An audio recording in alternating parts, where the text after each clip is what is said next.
प्रिय छात्रों, ये वीडियो डीएलएड सेकेंड सेमेस्टर के विद्यार्थी के लिए, बीएड के विद्यार्थियों के लिए, एमए एजुकेशन तथा नेट के छात्रों के लिए भी उपयोगी हो सकता है। आज हम आदर्शवाद के बारे में चर्चा करेंगे। आदर्शवाद शब्द अंग्रेजी के आइडियलिज्म का हिंदी रूपांतर है। आदर्शवाद आइडिया से उत्पन्न है। ऐसा माना जाता है कि प्लेटो के विचार सिद्धांत थ्योरी ऑफ आइडियोलॉजी से इसका विकास हुआ है। तो इस तरह से हम कह सकते हैं कि ये विचारवाद भी है। इसको आइडियलिज्म इसलिए कहा जाता है ताकि प्रोनाउंसिएशन अथवा उच्चारण में हमें सुविधा रहे, अथवा हम इसको आइडियाइज्म भी कह सकते हैं, लेकिन इसमें एल को हम जोड़ लेते हैं और इस तरह से आइडियलिज्म बनता है। इस वाद का प्रतिपादन सुकरात, प्लेटो, अरस्तु, फिक्टे, कांट, भारतीय विचारकों में महर्षि अरविंद, दयानंद, स्वामी विवेकानंद आदि प्रमुख हैं। हम देखते हैं समाज की प्रत्येक क्रिया का कोई न कोई एक आधार होता है। जैसे हम बहुत सारी क्रियाएं करते हैं, हम क्या खा रहे हैं, हम क्या पहनते हैं, क्या सोचते हैं, किस धर्म में विश्वास रखते हैं, किस कर्म में को करना चाहते हैं, तो इन सब पर किसी न किसी वाद का नियंत्रण होता है, अथवा कोई न कोई जीवन दर्शन होता है। और हमारे जीवन दर्शन में दो तरह की विचारधाराएं होती हैं। एक ये मानती है कि अंतिम सत्य आत्मा है या अनियंता के हाथ, अंतिम शक्ति जो है आत्मा है, नियंता है। और दूसरी विचारधारा पदार्थ को सत्य मानती है। तो इस तरह से जो विचारधारा आत्मा, ईश्वर, नियंता पर विश्वास रखती है वो आदर्शवाद कहलाती है, और जो पदार्थ पर विश्वास करती है, भौतिक विकास पर विश्वास करती है, वो विचारधारा प्रकृतिवाद कहलाती है। आइए हम एक परिभाषा देख लेते हैं। डीएम दत्ता के अनुसार आदर्शवाद वह सिद्धांत है जो अंतिम सत्ता आध्यात्मिक मानता है। प्लेटो क्या मानते हैं, आइए देखते हैं। प्लेटो ने बताया कि साध्य साधन की अपेक्षा उच्च होता है,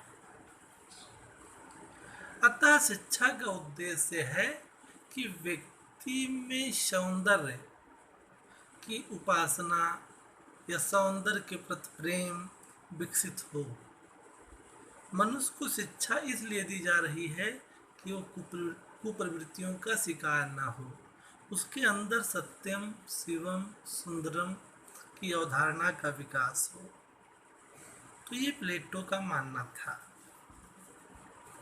आइए कुछ प्रमुख बिंदुओं को हम समझ लेते हैं।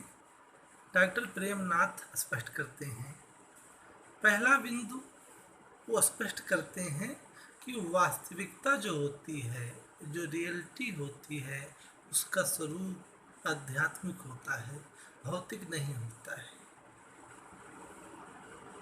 दूसरा, मन और आत्मा, पदार्थ और शरीर जैसे भौतिक तत्वों से महत्वपूर्ण है।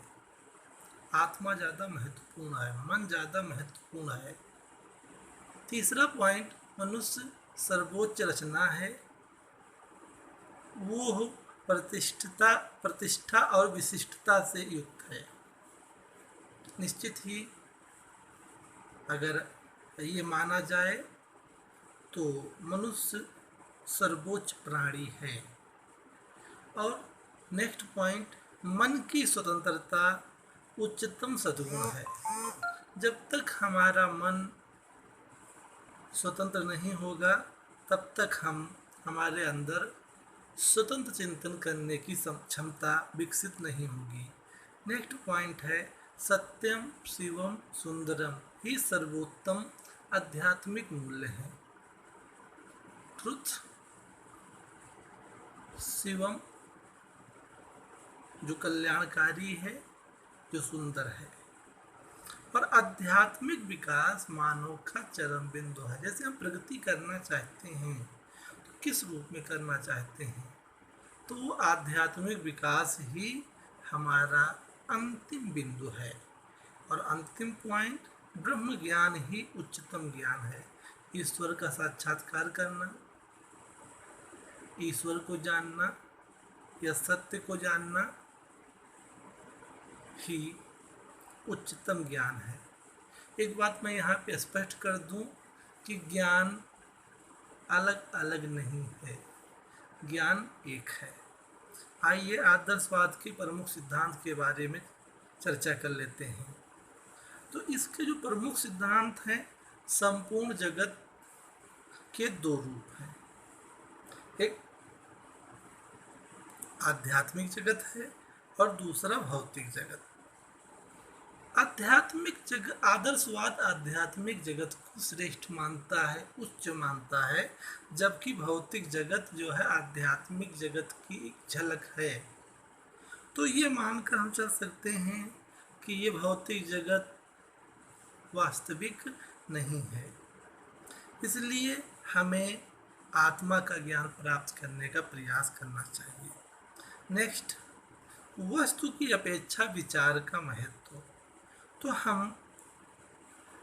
मन तथा आत्मा के द्वारा ही विभिन्न विचारों को प्राप्त कर सकते हैं। इसलिए कह सकते हैं कि विचार अंतिम सार्वभौमिक महत्व वाले होते हैं। ये वह परमाणु हैं जिनसे विश्व को रूप प्राप्त होता है। ये वह आदर्श अथवा वर्तमान हैं जिनके द्वारा उचित की परीक्षा की जाती है। ये विचार अंतिम तथा अपरिवर्तनीय होते हैं। ये कथन प्लेटो का है। तो हम कह सकते हैं कि वस्तु ज़्यादा महत्वपूर्ण, अधिक महत्वपूर्ण ना होकर विचार अधिक महत्वपूर्ण है। नेक्स्ट, जड़ प्रकृति की अपेक्षा मनुष्य का महत्व। जो प्रकृति होती है जड़ होती है, उसमें चिंतन करने की क्षमता नहीं होती है, जबकि मनुष्य विवेकशील है, चिंतनशील है। इसीलिए आदर्शवाद मनुष्य को ज़्यादा प्रधानता देता है, क्योंकि सारी क्रियाएं, सारी शिक्षाएं मनुष्य के लिए होती हैं। नेक्स्ट, आध्यात्मिक सत्यों तथा मूल्यों में विश्वास। तो आदर्शवाद के अनुसार आध्यात्मिक मूल कौन कौन से हैं? सत्यम, शिवम, सुंदरम। हमारा यही लक्ष्य होना चाहिए। लेकिन एक बात स्पष्ट करते हैं कि ये तीनों मूल्य एक साथ नहीं प्राप्त कर सकते हैं। इन पर काफ़ी विस्तृत चर्चा की जा सकती है, लेकिन हमें कोशिश करनी चाहिए कि हम भले ही अलग अलग इन मूल्यों को प्राप्त करें, लेकिन इन्हें प्राप्त करें। तो हम ज्ञान के द्वारा सत्य को प्राप्त कर सकते हैं, इच्छा के द्वारा सौंदर्य यानी सुंदरता को, और चेष्टा अथवा प्रयत्न के द्वारा शिवम को प्राप्त कर सकते हैं। तो इसलिए ये निरपेक्ष गुण है और प्रत्येक अपनी आवश्यकता के कारण है, और वो अपने आप में पूर्णतया वांछनीय भी है। नेक्स्ट, व्यक्तित्व के विकास का महत्व। तो आदर्शवादी व्यक्ति के व्यक्तित्व को विकसित करना चाहते हैं, सर्वांगीण विकास के लिए प्रयास करते हैं। हम जानते हैं कि हमारे जीवन में कोई ना कोई हमारा आइडियल, आदर्श अवश्य होता है। तो कुछ लोग इसी बात को ही सेल्फ रियलाइजेशन कहते हैं। ये सेल्फ रियलाइजेशन भी हमें समाज में ही प्राप्त हो सकता है। तो इसका मतलब है जब तक हमारे अंदर सामाजिक गुणों का विकास नहीं होगा, हम अपने व्यक्तित्व का विकास नहीं कर सकते हैं। नेक्स्ट पॉइंट है भिन्नता में एकता के सिद्धांत का पूर्ण समर्थन। जिस तरह से आग होती है, आग के जब हम कोई आग प्रज्वलित करते हैं तो उसके साथ छोटे छोटे स्फुलिंग भी ऊपर हवा में निकलते रहते हैं।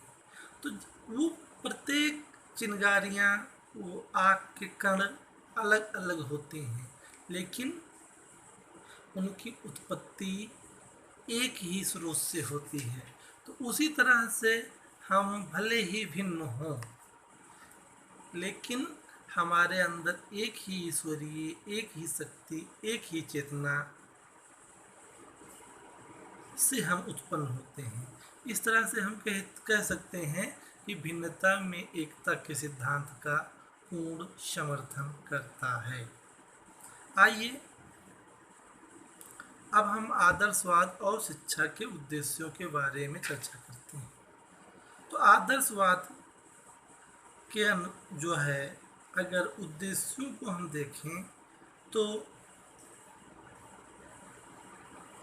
आदि गुरु शंकराचार्य के अनुसार स विद्या या विमुक्तये, सुकरात के अनुसार आध्यात्मिकता की वृद्धि करना, रूसो के अनुसार मानव बनाने का प्रयत्न करना, प्लेटो के अनुसार सामर्थ्य के अनुसार आत्मा को पूर्णता देना, हार्न के अनुसार शिक्षा का उद्देश्य मानव को अपने वातावरण, प्रकृति व साथी तथा विश्व की अंतिम प्रकृति के साथ समन्वय करने की क्षमता प्रदान करना। तो ये सारे उद्देश्य हैं। अगर हम इनको कुछ बिंदुवार समझने का प्रयास करें तो व्यक्तित्व का उन्नयन पहला उद्देश्य हो जाता है। दूसरा उद्देश्य आत्मानुभूति, सेल्फ रियलाइजेशन, अभी चर्चा हम लोगों ने की है। नेक्स्ट आध्यात्मिकता। आध्यात्मिकता का मतलब होता है स्व का ज्ञान, हम अपने बारे में जानें। नेक्स्ट उद्देश्य है सत्यम शिवम सुंदरम, संस्कृति की रक्षा तथा हस्तांतरण। हम जिस संस्कृति, जैसे हमारी भारतीय संस्कृति है, तो इसकी रक्षा भी करें और इसका हस्तांतरण भी करें। आध्यात्मिक जीवन की तैयारी, बुद्धि तथा विवेक का विकास। अब हम आदर्शवाद तथा शिक्षण पद्धति के बारे में जानने का प्रयास करेंगे। तो इसकी प्रमुख शिक्षण विधियों में प्रश्नोत्तर विधि है, जिसे सुकराती विधि कहा जाता है। संवाद विधि, आगमन तथा निगमन विधि, वाद विवाद विधि, व्याख्यान विधि, तर्क विधि, अभ्यास तथा आवृत्ति विधि, निर्देशन विधि, खेल विधि, सरल व जटिल की ओर विधि। तो ये सारी विधियां जो आदर्शवाद की प्रमुख शिक्षण विधियां हैं। अब हम आदर्शवाद के अनुसार एक शिक्षक कैसा होना चाहिए ये जानते हैं। तो रास के अनुसार बड़ा अच्छा स्टेटमेंट है ये, परीक्षा की दृष्टि से उपयोगी है, कि प्रकृतिवादी कटीली झाड़ियों से संतुष्ट हो सकता है, परंतु आदर्शवादी सुंदर गुलाबों को पसंद करता है। तो यहाँ पर शिक्षक का स्थान केंद्र में है। वो परिपक्व व्यक्ति है, उसका व्यक्तित्व पूर्ण है और वो अपूर्ण यानी विद्यार्थी को पूर्ण बनाने का प्रयास करता है। रास महोदय ने कहा है कि प्रकृतिवादी कांटों को देखकर ही प्रसन्न हो लेता है, परंतु आदर्शवादी गुलाब का सुंदर पुष्प देखना चाहता है। अब हम आदर्शवाद और बालक के बारे में अध्ययन करेंगे। तो एमर्सन कहते हैं कि एक संतुलित, संबद्ध, समन्वित व्यक्तित्व वही है जिसमें व्यक्ति ने अपने मन, वचन और कर्म में समन्वय कर लिया है, और वो जो सोचता है वही अनुभव करता है और वही करता है।